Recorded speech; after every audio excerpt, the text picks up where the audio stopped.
Hola, mi nombre es Marcela Plata, yo soy enfermera y les quiero dar la bienvenida a este curso de primeros auxilios. ¿Qué es la atención de primer auxilio? La atención de primer auxilio son todas aquellas medidas inmediatas y temporales que es dada a víctima de accidente o en situación de emergencia antes y hasta recibir ayuda médica. O sea, son las primeras atenciones y uno no debe esperar que llegue la ambulancia, que llegue una persona especializada. Uno debe darla en el momento mismo en que se encuentra con un accidentado y en el lugar donde está el accidentado.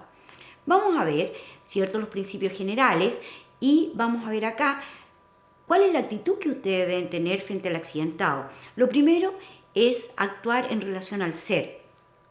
Seguridad, escenario y recursos. Seguridad, siempre debemos evaluar el entorno donde nosotros estamos.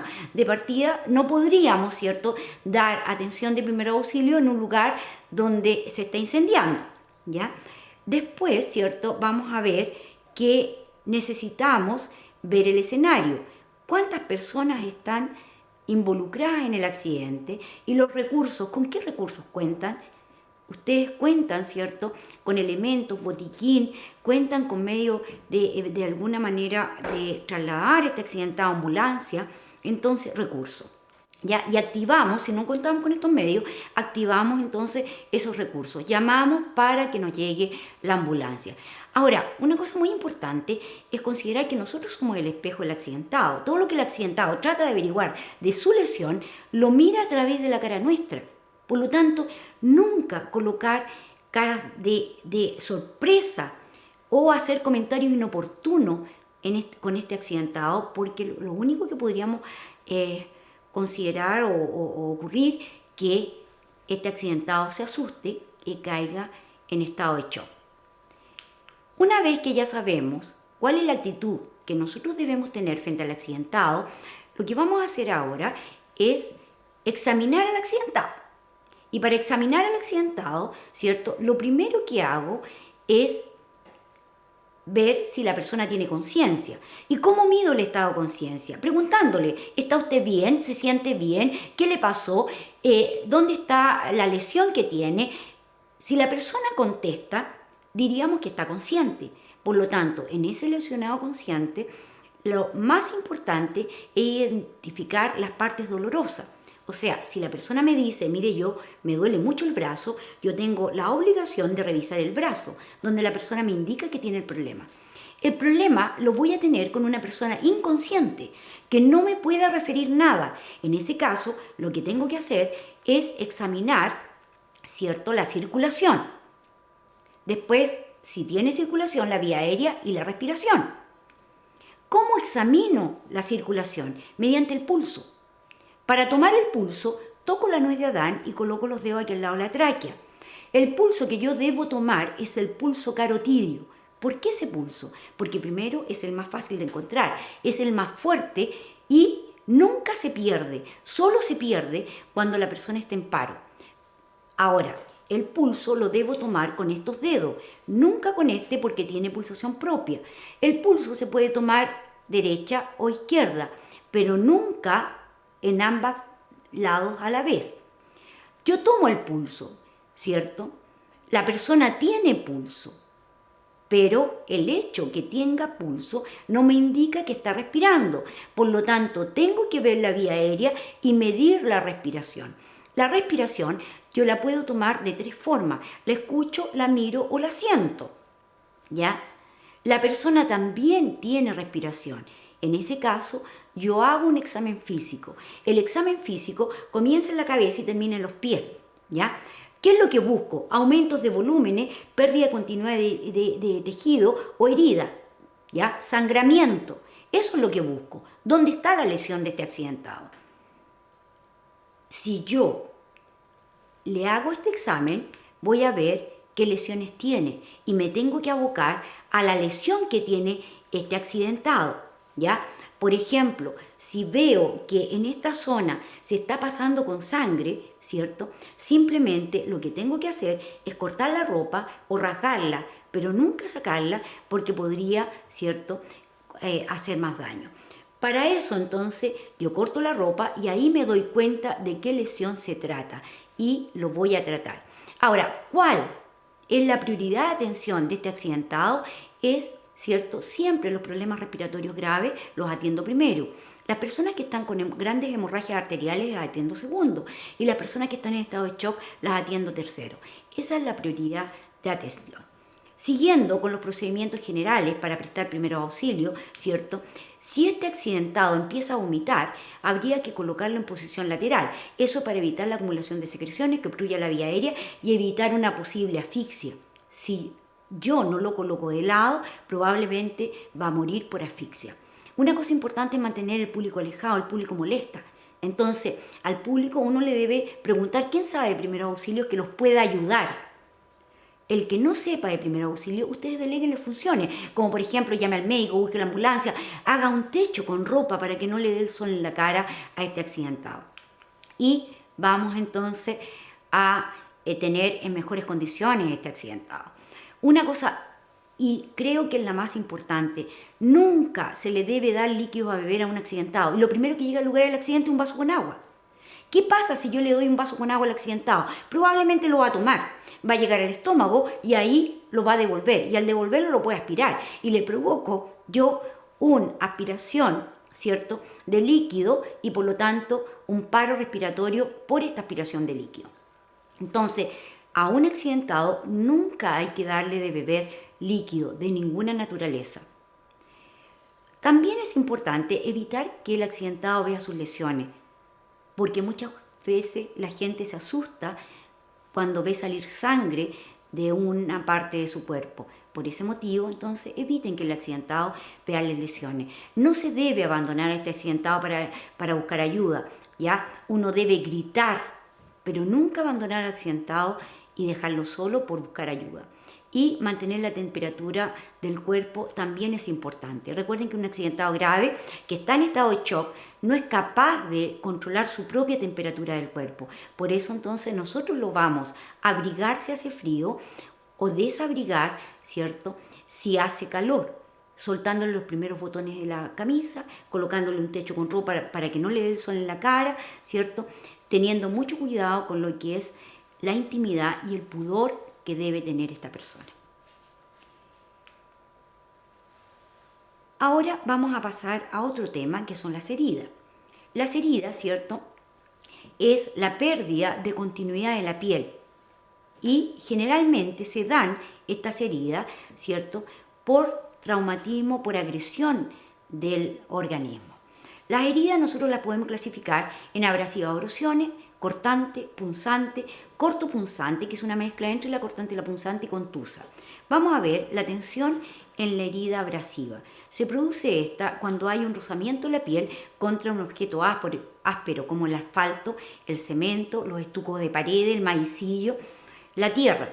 ¿Cuál es la característica de esta herida? Que aquí, ¿cierto?, al dañarse la piel, empiezan a salir pequeñas gotitas de sangre hacia el exterior. Como la sangre es un buen caldo de cultivo para todos los microorganismos ambientales, es muy fácil que esta herida se pueda infectar. Por lo tanto, la atención de primer auxilio que nosotros vamos a dar en una herida abrasiva es hacer un lavado con agua y jabón desinfectante y vamos a cubrir con una gasa, con un apósito o con una tela limpia si es una herida muy extensa, un brazo completo. Pero si es una herida pequeñita de 5x5, incluso la podríamos dejar al aire libre para que secara con el aire del medio ambiente. Vamos a ver qué es una herida cortante. La herida cortante es producida con objetos con filo, como latas, vidrio, cuchillo. Esta herida es la más importante desde el punto de vista de hemorragia, porque el objeto cortante puede cortar la piel y ahí tenemos una hemorragia moderada. Puede cortar la musculatura y tenemos una hemorragia, ¿cierto?, mucho más abundante. Pero si pasamos a llevar una arteria, ahí sí se provoca una hemorragia, ¿cierto?, abundante y además pulsátil.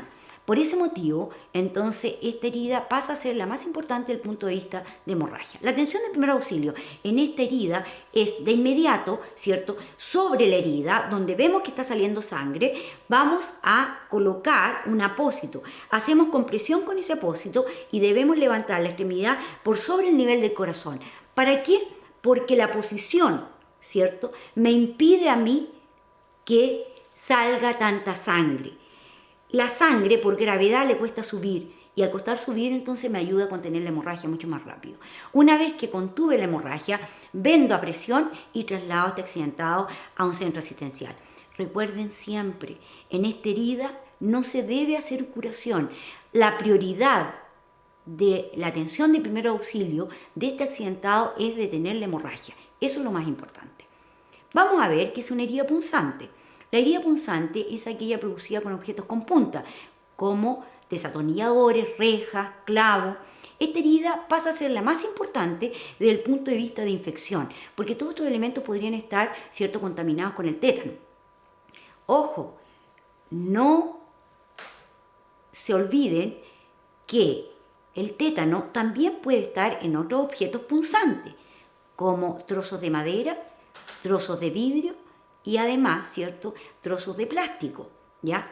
Ahora, cuando esta bacteria entra a través de una herida punzante al organismo, queda en el fondo. Al quedar en el fondo, ¿cierto?, como no hay oxígeno, produce la enfermedad. Por eso que este accidentado debe concurrir a un centro asistencial. La atención de primer auxilio en esta herida es no retirar el objeto que ocasiona la herida. El objeto debe quedar en el lugar. Uno solamente lo mantiene, lo sostiene y con el objeto incluido debe ser trasladado a un centro asistencial. Primero, para que se le retire el objeto y segundo, para que se le coloque el toxoide antitetánico. La atención, ¿cierto?, en una herida contusa es muy fácil. Esta es causada por objetos romo con bordes irregulares y se produce cuando la fuerza del impacto supera la elasticidad de la piel. Esta es la típica herida que nosotros encontramos cuando cae una viga, un objeto contundente, una caja pesada. ¿Qué es lo que vemos? Un gran aumento de volumen, vemos un cambio de coloración, pero prácticamente no se ve nada más. Entonces la atención de primer auxilio es entablillar, inmovilizar y trasladar a un centro asistencial. Eso es lo único que se debe hacer en una herida contusa. Vamos a ver ahora cómo debemos hacer una curación. Recuerden que esta curación es de primeros auxilios. Lo primero es lavarnos las manos con agua y jabón desinfectante y nos debemos utilizar, ¿cierto?, colocar los guantes. ¿Por qué debemos colocarnos guantes? Por la cantidad de enfermedades infectocontagiosas que nosotros podríamos tener, ¿ya? Y podríamos contagiarnos si nosotros entonces no utilizamos un elemento de protección. Si en el lugar donde ustedes estuvieran no tuvieran guantes, debieran protegerse las manos con bolsas plásticas. Una vez que tenemos protegidas las manos, vamos a lavar la piel de la herida con agua y jabón desinfectante, o sea, vamos a jabonar la herida. Ahora, una vez que está jabonada, ya está limpia y limpiamos la herida. Esto se puede hacer de dos maneras. Limpiamos con suero fisiológico o lavamos la herida con agua hervida, tibia o fría. Ya la herida está limpia, por lo tanto podría ser que solo pusiéramos apósito. Si ustedes quieren aplicar desinfectante, háganlo en los bordes de la herida, no dentro de la herida, porque el desinfectante es un químico que al aplicarlo dentro de la herida podríamos ocasionar entonces un daño, ¿cierto?, por químico en un tejido que está desprovisto de piel. Y, ¿cierto?, vamos a cubrir con una gasa estéril o paño limpio y recuerden que en una herida cortante lo más importante es detener la hemorragia. Bueno, vamos a ver lo que son las quemaduras. Las quemaduras son todas las lesiones locales y generales producidas principalmente por la acción del calor sobre el organismo. ¿Cuáles son las causas más comunes de quemadura? ¿Cierto? Por temperatura, los sólidos calientes, como las quemaduras por plancha, por ejemplo. Por los líquidos calientes, cuando se da vuelta, ¿cierto?, una tetera, un termo, ¿ya? Y el frío también produce quemadura. También los agentes químicos, ahí tenemos agentes ácidos y alcalinos. Y también tenemos las quemaduras eléctricas, que son de gran gravedad. Y tenemos entonces por radiación y tenemos las quemaduras solares y por infrarrojo. Ahora, con respecto a las quemaduras, ¿cierto?, lo más importante, o una de las cosas importantes, es determinar la gravedad de esa quemadura. Y la gravedad la vamos a determinar por 4 puntos. Primero, por la profundidad, la extensión, la localización y la edad que tiene el accidentado. Esos 4 puntos son los que debemos analizar. Vamos a ver lo que es la profundidad. La profundidad, ¿cierto?, está dado por los grados de la quemadura, ¿ya? Y tenemos entonces la quemadura de primer grado, en la cual solamente quema la epidermis, la capa que nosotros podemos tocar. La característica de esta quemadura es que se ve la piel de color rojo. La más típica quemadura de primer grado es por el sol. Y esta quemadura produce dolor, pero no es un dolor muy intenso. La quemadura de segundo grado abarca la epidermis y la dermis, es mucho más profunda. Y la característica de esta quemadura es que se forma una ampolla, y esta quemadura sí es con un dolor intenso. La quemadura de tercer grado abarca todas las capas de la piel, epidermis, dermis, hipodermis. Es la más profunda de todas, incluso puede llegar a quemar el tejido óseo. Y fíjense que siendo la más profunda es sin dolor. ¿Y por qué sin dolor? Porque quemó los terminales nerviosos y la persona ya no siente, no tiene ninguna sensibilidad. Ahora vamos a ver la extensión de la quemadura. La extensión también es un factor importante y la extensión se mide a través de la regla de los 9. La regla de los 9, ¿cierto?, nos indica que la cabeza y el cuello tienen un valor de 9%, cada extremidad superior 9, la cara anterior del tronco 18, la posterior 18, cada extremidad inferior 18 y los genitales un 1%. Por lo tanto, ¿cuánto es lo que ustedes calcularían en una persona quemada, cabeza y cuello, brazo izquierdo, tórax y pierna izquierda? 54%. Una persona que tenga el 54% ya tiene riesgo vital, ¿ya? Por ese motivo, entonces, es muy importante la extensión. Ahora, la localización. Existen áreas del cuerpo que si sufren daño son mucho más riesgosas que otras. Van a ser mucho más riesgosas las quemaduras palmares, plantares, en cara, en cuello, en pliegue, en genitales, porque son zonas sensibles, pero también en órganos internos, como por ejemplo el pulmón. Muchas veces en los incendios la persona aspira aire caliente. El aire caliente quema todo lo que es el tracto respiratorio alto, bajo, y el aire caliente puede llegar a quemar un pulmón. Y por supuesto que un pulmón quemado es un órgano muy importante que está dejando de cumplir una función. Entonces, localización en estos órganos, ¿cierto?, es mucho más grave que en otras zonas del cuerpo. También tendríamos que ver qué edad tiene el accidentado que tenemos nosotros en el lugar. Si esa persona, ¿cierto?, es un niño, es mucho más grave una quemadura, porque en edades extremas de la vida la piel está más inmadura, es más sensible y, ¿cierto?, no está bien asumida todo lo que es entonces las funciones. Y por ese motivo, esta quemadura en un niño va a ser mucho más grave. En un adulto mayor también es grave la quemadura, porque el metabolismo es más lento, porque la piel está más deshidratada. Por ese motivo también, entonces, es mucho más grave. Por eso que en edades extremas de la vida, las quemaduras son mucho más graves, ¿ya? ¿Cuál es la atención de primer auxilio que nosotros vamos a dar en una quemadura? Primero determinamos el tipo de quemadura y su gravedad y vamos a retirar cuidadosamente, ¿cierto?, todos los elementos que están apretados, enfriando rápidamente el área quemada durante varios minutos, aplicando solo agua fría sobre la lesión. O sea, nosotros vamos enfriando y vamos retirando los elementos que están apretados. ¿Por qué debemos retirar los elementos que están apretados? Porque de alguna forma los elementos como anillos, reloj, cinturones, ¿cierto?, van a hacer compresión en la circulación de esa extremidad y podríamos entonces, al dejarla sin circulación, provocar una necrosis, una muerte del tejido. Por eso entonces debemos retirar todos los elementos. Ahora, ¿por qué siempre debemos aplicar agua fría y no colocar crema? Porque nosotros debemos enfriar rápidamente el tejido que está caliente. Si no lo enfriamos, se va a seguir extendiendo y se va a seguir profundizando. Por eso que es importante rápidamente entonces enfriar, tirarle agua helada.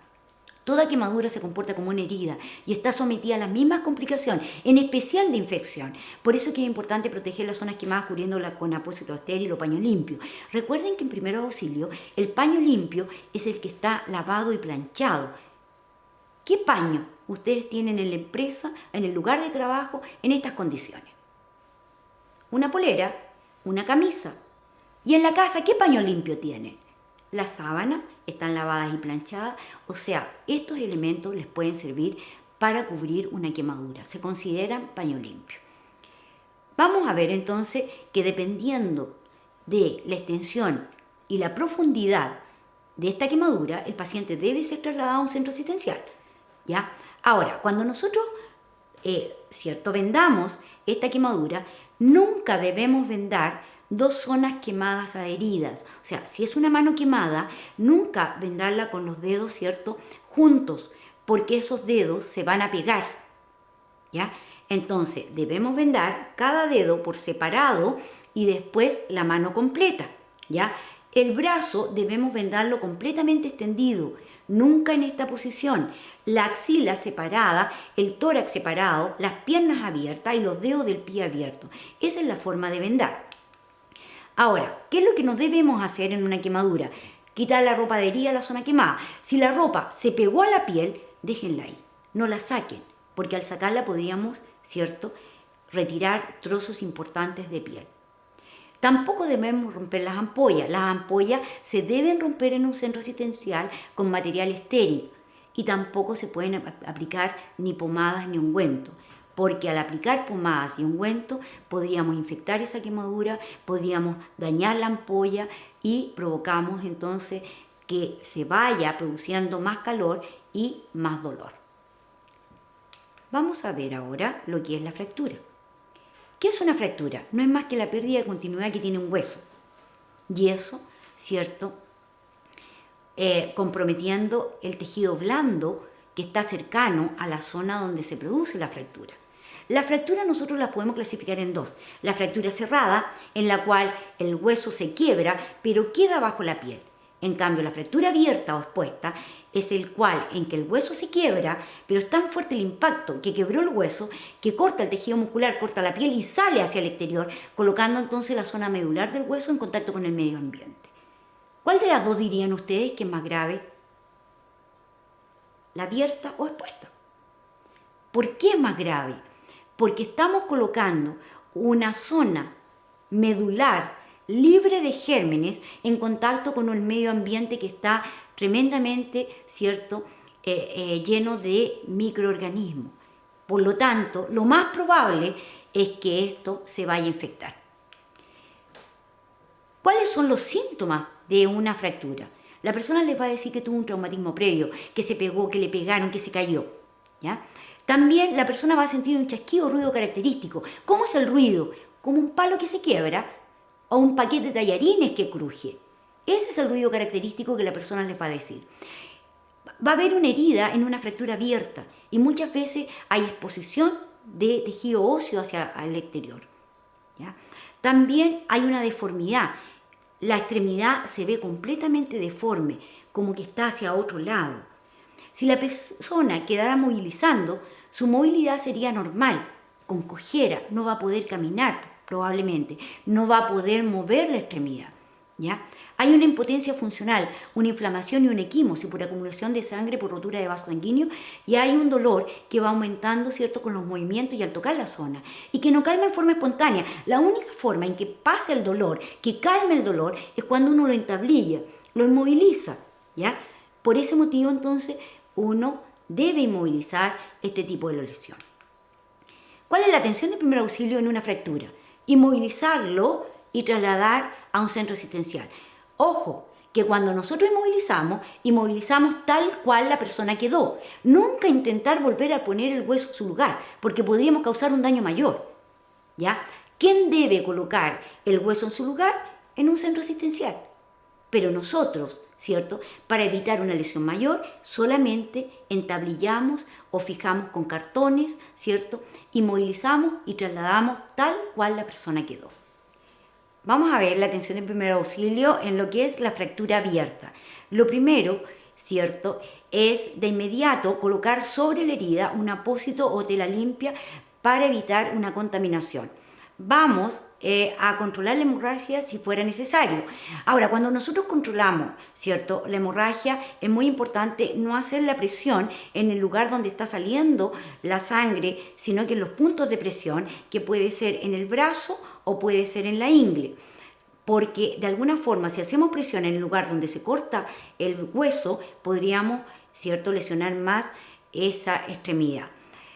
Una cosa importante también es nunca introducir fragmentos óseos ni retirar astillas o fragmentos óseos sueltos cuando nosotros entonces estamos cubriendo la herida. Uno debe cubrir tal cual la persona quedó, ¿ya? Inmovilizamos y trasladamos a este accidentado a un centro asistencial de inmediato. Vamos a ver un tema que es de vital importancia en cuanto a la obstrucción respiratoria, ¿ya? Cuando un cuerpo extraño compromete la permeabilidad de la vía aérea, aquí compromete la vida. Aquí sí que la actuación debe ser rápida y enérgica, pues la vida del paciente depende de ello. Y las maniobras que se realizan son las maniobras de Heimlich. ¿En qué consiste la maniobra de Heimlich? En presionar el estómago. Al presionar el estómago, hacemos entonces que el cuerpo extraño salga por detrás. Nunca llevar los dedos dentro de la boca, porque lo único que logramos es llevar el cuerpo extraño más adentro. Para eso, ¿cierto?, nos colocamos detrás de la persona y lo sujetamos firme con, ¿cierto?, el pie. Fijamos su pie con nuestro pie de tal forma que si la persona se va hacia atrás, nosotros lo sujetemos con la cadera. Si la persona cae en inconsciencia, lo vamos a tener firme. Otra cosa importante es fijarnos dónde está su ombligo. Sobre el ombligo debemos hacer la mano haciendo un puño y presionamos hacia adentro y hacia arriba, hacia adentro y hacia arriba. Entonces, es muy importante, ¿cierto?, situar la parte del puño, ¿cierto?, por encima del ombligo del accidentado y con la otra mano comprimir hacia adentro y hacia arriba de 6 a 10 veces. La verdad es cuando uno lo hace bien, fuerte y firme, sale el cuerpo extraño de inmediato a la primera compresión, ¿ya? Cada compresión, recuerden que debe ser suficientemente fuerte para desbloquear la obstrucción, o sea, uno lo hace muy enérgico. Ahora, ¿qué pasaría si ustedes están solos y se están obstruyendo? Las automaniobras de Heimlich consiste en presionar el estómago con el respaldo de una silla alta y nos ayudamos con la base de la silla, como está la figura, para entonces ejercer una mayor presión y evitar así entonces que nosotros nos vamos hacia abajo y ocasionándonos daño a nivel de la cabeza. Ahora, esta silla es muy importante que sea una silla firme, muy, ¿cierto?, con un respaldo muy ancho, ¿cierto?, de tal manera que soporte el cuerpo de cada uno, ¿ya? Por ese motivo, nosotros en la casa debiéramos ubicar esta silla, que sea, ¿cierto?, más o menos altita, firme y que sea de fácil acceso, de tal manera que si nos estamos obstruyendo, llegar de inmediato al lugar donde está esa silla. Bien, con la maniobra de Heimlich vamos a pasar a lo que son las hemorragias. Las hemorragias, ¿cierto?, son muy importantes en el sentido que si uno actúa bien, de alguna manera vamos a sacar sin problema a ese accidentado. Recuerden ustedes que la sangre se encuentra circulando por el interior de los vasos sanguíneos, en arterias, en venas y en capilares, y que la transportan a todo el cuerpo. Cuando alguno de estos vasos sanguíneos se rompen, la sangre sale de su interior originando una hemorragia, que puede ser interna, externa o exteriorizada. ¿Qué es una hemorragia interna? Es aquella en que la sangre no sale hacia afuera del organismo, sino que queda en el interior. Es hemorragia igual, pero está dentro. Por lo tanto, ¿cierto?, las hemorragias internas no se ven. Por eso que es muy importante en una hemorragia interna actuar y trasladar este accidentado de inmediato. ¿Qué es una hemorragia externa? Es aquella en que sale la sangre hacia el exterior, ¿cierto?, y nosotros la podemos ver. Esta sangre, ¿cierto?, se puede ver siendo arterial y ahí nosotros nos encontramos con una hemorragia arterial. Se produce cuando se secciona una arteria, la sangre sale en forma pulsátil, a borbotones y es de color rojo brillante, porque la sangre arterial es una sangre que está limpia y llena de oxígeno, y el oxígeno es lo que le da el brillo a esta, ¿cierto?, hemorragia. La hemorragia venosa se produce cuando se secciona una vena, la sangre sale en forma continua y es de color rojo oscuro, porque es una sangre que está llena de impureza. La hemorragia capilar es cuando se seccionan los capilares, en general una hemorragia escasa que se puede controlar fácilmente. ¿Cuál es la atención de primer auxilio en una hemorragia? Primero acostar a la víctima, si es posible nos colocamos los guantes de late o goma, podemos también utilizar bolsa, ya lo saben, y nosotros vamos a contener la hemorragia. Para eso colocamos, ¿cierto?, un apósito sobre la herida y hacemos compresión y vamos a levantar, ¿cierto?, la extremidad. Una vez que nosotros estamos levantando la extremidad, ¿cierto?, vemos si la hemorragia para. Ahora, si este apósito se empapa con sangre, no lo retiren, porque el primer apósito forma tejido cicatricial. Entonces, sobre ese aplicamos otro apósito, ¿ya? Ahora, si la hemorragia no cede con estas medidas, nosotros lo que tendríamos que hacer es presión en los puntos de presión. ¿Dónde están los puntos de presión para los brazos? Es debajo del bíceps. Y los puntos de presión para las piernas es donde la arteria femoral cruza la ingle. Entonces uno mide la ingle y en la mitad debe colocar y hacer presión, ¿cierto?, para poder detener la hemorragia en las extremidades inferiores.